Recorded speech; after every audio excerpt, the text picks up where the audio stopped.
नमस्ते अस्तु लंबोदरायै कदंदाय विघ्न विनाशिने शिवसुताय स्त्रीवर्णमूर्तये नमः।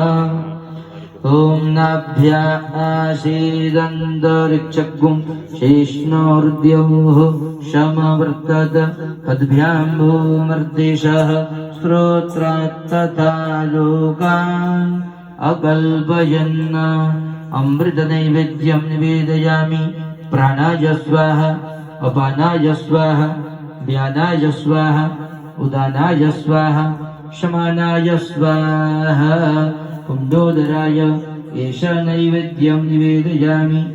नैवेद्यार्थे प्रदयाचमनीयं स्वधा ऋतुफलं शफलाताम्बूलं द्रव्यदक्षिणां समर्पयामि। यद्दत्तं यत्परादानं यत्पूर्वं यश्च दक्षिणाः तदग्नि